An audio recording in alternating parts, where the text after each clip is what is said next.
പരിശുദ്ധ പരമദിവ്യകാരുണ്യീശോയ്ക്ക് എന്നേരവും ആരാധനയും സ്തുതിയും പുകഴ്ചയും ഉണ്ടായിരിക്കട്ടെ. ഇന്ന് ഒക്ടോബർ മാസം 12-ാം തീയതി ഞായറാഴ്ച. കർത്താവെ, അങ്ങയെ ആരാധിക്കുവാനും അങ്ങയുടെ കൂടെ ആയിരിക്കാനും അങ്ങയുടെ നാമത്തെ പ്രതി നന്മകൾ ചെയ്യാനും അങ്ങ് നൽകിയിരിക്കുന്ന ഈ ദിവസത്തെ പ്രതി നന്ദി പറയുന്നു. ഈശോയെ, പരിപൂർണമായും അവിടുത്തോട് ചേർന്ന് നിൽക്കാനുള്ള കൃപ ഇന്ന് ഞങ്ങൾക്ക് നൽകണമേ. ഞങ്ങളുടെ എല്ലാ ഉദ്യമങ്ങളിലും ഇന്ന് അങ്ങ് ഞങ്ങളുടെ കൂടെ ഉണ്ടായിരിക്കണമേ. ലൂക്കാസ് സുവിശേഷം 8-ാം അധ്യായം 43-44 തിരുവചനങ്ങൾ ധ്യാനിക്കാം.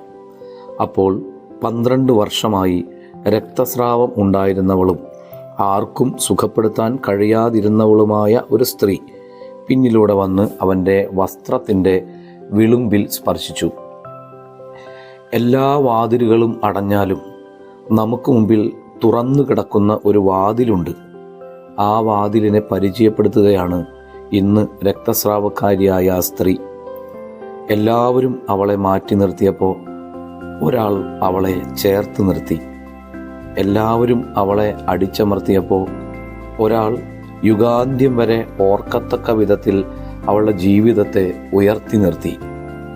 കർത്താവെ, ജീവിതത്തിൽ തളർന്നു പോകുമ്പോഴും ഒറ്റപ്പെടുമ്പോഴും തള്ളിക്കളയപ്പെടുമ്പോഴും എനിക്ക് മുമ്പിൽ ഒരിക്കലും അടയാത്ത ഒരു വാതിലുണ്ട് എന്ന് തിരിച്ചറിഞ്ഞ് ആ വാതിലിനെ ലക്ഷ്യമാക്കി നീങ്ങുവാൻ എന്നെ സഹായിക്കണമേ.